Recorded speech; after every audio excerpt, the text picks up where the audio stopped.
Hi friends. இன்றைக்கி ரெசிபிலாம் ஒன்றும் பார்க்கல. ஒரு ஈவினிங் ஸ்கூல் டேஸில் ஒரு ஈவினிங் என் கிட்ஸை பசங்களை திருவாரூரில் ஒரு பூங்கா இருக்குது, போல்ட் பஸ் ஸ்டாண்ட் கிட்ட. அங்கே அழைச்சிட்டு போயிருந்தேன். அதுதான் பார்க்க போகிறோம். அந்த பூங்காவில் ரொம்ப நீட்டாக மெயின்டைன் பண்ணியிருக்காங்க. கவர்மெண்ட்டோட தான். ரொம்ப நீட்டாக மெயின்டைன் பண்ணியிருக்காங்க. உள்ளே போகும்போதே நிறைய மரங்கள், அந்த ஊஞ்சல் அதெல்லாம் தவிர ஜிம்முக்கான செட்டப்பு கடைசி வச்சுருப்பாங்க. திருவாரூரில் இருக்கிறவங்களுக்கு தெரியும் அந்த பூங்கா பற்றி. எல்லா ஏஜ்லேயுமே வருவாங்க. ஓல்டேஜுலேருந்து சின்ன குழந்தைங்க விளையாடுறதுக்கு வரதோட அந்த ஜிம் செட்டப்புக்காகவே, அதில் எக்ஸசைஸ் பண்ணுறதுக்காகவே வயசான லேடிஸ், வயதானவங்கன்னா ஒரு 50 இயர்ஸ்க்கு மேலே, 60 இயர்ஸ்க்கு மேலே இருக்கிறவங்களே நிறைய பேர் அங்கே வந்தால் பார்க்கலாம். அவங்க எல்லோரும் ஏறி அதில் எக்ஸசைஸ் பண்ணிகிட்டு இருந்தாங்க. நாங்கள் போனப்போ மணி 7:30 நைட்டு. பாருங்கள், ஊஞ்சலில் கூட உட்காந்துருந்தாங்க. ஈவினிங் ரிலாக்ஸ்டாக பேசிக்கிட்டே. நமக்கு வாக்கிங் போகிறதுக்கும் சைட்லேயே இடம் இருந்துச்சு. வாக்கிங் போயிட்டு ரிலாக்ஸ்டாக உட்காந்துட்டு வரலாம். இந்த நடுவில் பூங்காவில் லாஸ்ட் ஏரியா கொஞ்சம் பக்கத்தில் ஒரு மண்டபம் கட்டி வச்சுருக்குறாங்க. இங்கே ஒரு அரசரோட சிலை இருக்குது. மேலே மாடியில் ஏறி போனோம்னா அங்கேயும் நம்ம ரிலாக்ஸ் பண்ணலாம், உட்காந்துருக்கலாம். கொஞ்சம் நேரம் உட்காந்து பேசிட்டு வரலாம், நம்ம எக்ஸசைஸ் பண்ணலாம். அப்புறம் விளையாடுறதுக்கு நமக்கு ஊஞ்சல்லாம் இருக்குது. பசங்களுக்கு மற்ற எல்லா கேம்ஸுமே இருக்குது. சறுக்கு மரம் இதெல்லாம் வெயிட் லிஃப்டிங்கு பெரியவங்களுக்கு உள்ளது. சின்ன பையன் அதில் விளையாண்டுட்டு இருந்தான். என் பசங்க போணுச்சிங்கன்னா ஃபஸ்ட்டு அங்கே உள்ள எல்லா அந்த ஜிம்முக்குள்ள எல்லாத்துலேயும் ஏறி விளாண்டுட்டு தான் எக்ஸசைஸ் பண்ணுற மாதிரி எல்லாத்தையும் பண்ணிட்டு தான் அப்புறம் அதுங்க அடுத்து விளாடுங்க. இங்கே சீசா இருந்துச்சு. அதில் ரொம்ப நேரம் அதில் தான் விளாண்டுட்டு இருந்தாங்க. நடுப்புற ஒரு புங்க மரம், அது கிளை அப்படியே நல்லா இறங்கி வளர்ந்துருந்துச்சு. நிறைய பசங்க அந்த மரத்தில் ஏறி கிளையில் ஏறி உட்காந்துட்டு குதிக்கிறது, ஆடுறது. நைட் 9 மணி வரைக்கும் அந்த பூங்கா இருக்குன்னு சொன்னாங்க. இந்த மரம் தான் அது. நல்லா வெளிச்சமாக நீட்டாக மெயின்டைன் பண்ணாங்க. நிறைய பேர் போப்போ வந்துக்கிட்டே தான் இருக்கிறாங்க. மெயினான ஏரியாவில் இருக்க ஓல்ட் பஸ் ஸ்டாண்டில் சீமாட்டி டெக்ஸ்டைல்ஸ் துணி கடைக்கு எய்த்தாப்பில் ஆப்போசிட்டில் இருக்குது. ரொம்ப நேரம் விளாண்டாங்க பசங்க. வீட்டுக்கு வரவே மனசு இல்லை. சீசா, சறுக்கு மரம், ஊஞ்சல் எல்லாத்துலேயும் ஏறி ஏறி விளாண்டுட்டு இருந்துச்சுங்க. சின்ன சின்ன பிள்ளைங்கள்லாம் நிறைய பேர் வந்தாங்க. அவங்க பேரண்ட்ஸும் பக்கத்துலேயே நின்று பார்த்துக்கிட்டாங்க.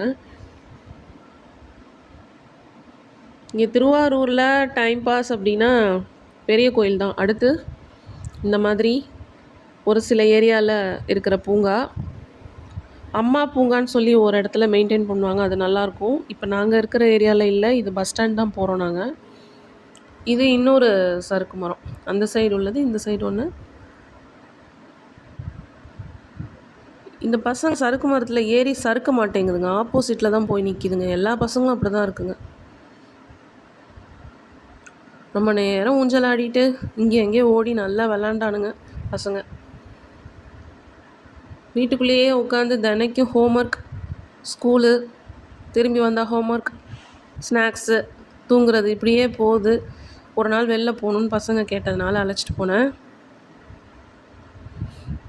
இல்லை, ஜாலியாக ஒரு 1 ஹவருக்கு மேலே விளாண்டோம். அங்கேயே பசங்க விளாண்டாங்க. விளாண்டுட்டு பக்கத்தில் அதே ரோலே நிறைய கடத்தெருலாம் இருக்குது. சூப்பர் மார்க்கெட்டு, அப்புறம் ஸ்நாக்ஸ் வாங்கிறதுக்கு காரைக்கால் ஐயங்கார் பேக்கரி. இங்கே விளாண்டு முடிச்சுட்டு அங்கே தான் போனோம். பசங்களுக்கு தேவையான ஸ்நாக்ஸ்லாம் வாங்கிட்டு அங்கேயே உட்காந்து ஈவினிங் ஸ்நாக்ஸே டின்னரையும் சேர்த்து முடிச்சாச்சு.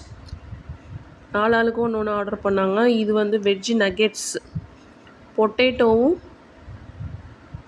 கேரட், பட்டாணி, அது 3 மட்டும் போட்டு நல்லா இருந்துச்சு சாப்பிட. மயோனஸ் வச்சுருந்தாங்க. பீஸா, இது பன்னீர் பீஸா, கொஞ்சம் சீஸும் நிறையா இருந்துச்சு. அங்கே எல்லாமே டேஸ்ட் நல்ல குவாலிட்டியாகவும் இருக்குது, டேஸ்ட்டாகவும் இருக்குது. பீஸா ஆர்டர் பண்ணியிருந்தோம்.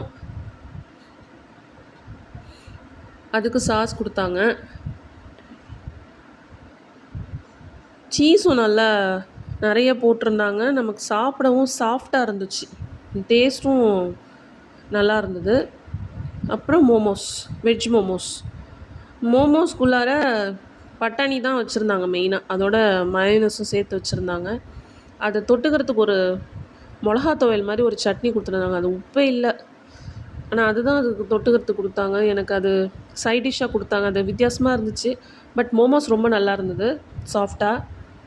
அது என் பெரிய பையனோட ஃபேவரெட்டு. சின்ன பையன் பீஸா சாப்பிட்டான். பெரியவன் மோமோஸும் நகெட்ஸ், வெஜ் நகெட்ஸும் சாப்பிட்டான். எல்லாத்துக்குமே சாஸும் மயோனஸ் கொடுத்துட்றாங்க. அப்புறம் அங்கே ஃப்ரெஞ்ச் ஃப்ரைஸ் வந்து டெஃபினட்டாக ட்ரை பண்ணி பார்க்கணும். ரொம்ப சூப்பராக இருந்துச்சு. நல்லா பெருசு பெருசாக இருந்துச்சு. லென்த் வைஸும் பெருசு, பிரெத் வைஸும் நல்லா அகலமாக இருந்தது. அதுக்கும் சாஸ், டொமேட்டோ சாஸும் மயோனஸ் கொடுத்துருந்தாங்க. எல்லாம் அங்கே வாங்கி பசங்களுக்கு கொடுத்துட்டு ரிட்டன் வரும்போது வெஜிடபிள்ஸ் வாங்கிட்டு வந்தேன். காய்கறி பசங்களுக்கு நான் 2 நாளைக்கு ஒரு தடவை வாங்கிக்குவேன். கேரட், அப்புறம் மஷ்ரூம் பாக்ஸு அப்போ தான் ஃப்ரெஷ்ஷாக கொண்டு வந்து வச்சுருந்தாங்க. அதெல்லாம் வாங்கிட்டு கருவேப்பிலை கொஞ்சம் கொடுத்தாங்க. அவங்களே ஃப்ரீயாக தான் கொடுத்தாங்க. லெமன் ஒரு 4 லெமன், அப்புறம் ஒரு காலிஃப்ளவர். இதான் வாங்கிட்டு வந்தேன் ரிட்டன் வரும்போது. மஷ்ரூம் பாக்ஸ் வந்து அதில் விலை 85 ரூபான்னு போட்டிருந்துச்சு. அவங்க 70 ரூபான்னு கொடுத்தாங்க. நீங்கள்லாம் எவ்வளோக்கு வாங்குவீங்க நீங்கள் இருக்கிற ஏரியாவில்ன்னு சொல்லுங்கள், கமெண்ட் பண்ணுங்கள். இந்த ஒரு காலிஃப்ளவர், அப்புறம் கேரட்டு, 4 லெமன், இது மட்டும் 110 ருபீஸ், 110 ரூபா. நான் இந்த கேரட்லாம் எப்பொழுதுமே வாங்கி வச்சுக்குவேன். பசங்களுக்கு வாரத்துக்கு ஒரு தடவை கேரட் ரைஸ் கொடுத்தேன். கேரட் தனியாக செய்வேன், இல்லை பட்டாணி போட்டு செய்வேன் சேர்த்து. இப்படி தான் பேக் பண்ணி வைப்போம் மோஸ்ட்லி எல்லா வெஜிடபிள்ஸும். இந்த மாதிரி பாக்ஸஸ் நிறையா வச்சுருக்கேன். இது கொஞ்சம் யூஸ்ஃபுல்லாக இருக்குது இந்த பாக்ஸு, காய்கறி வீணாக போகாமல். லெமனை இது மாதிரி பாக்ஸ் போட்டு மூடி வச்சுட்டா அதுவும் வீணாக போகாது, நிறைய நாள் அப்படியே இருக்கும். கருவேப்பிலையெல்லாம் இலை உருகிட்டு பாக்ஸில் போட்டு டைட்டாக போட்டு ஃப்ரிட்ஜில் வச்சுருவேன்.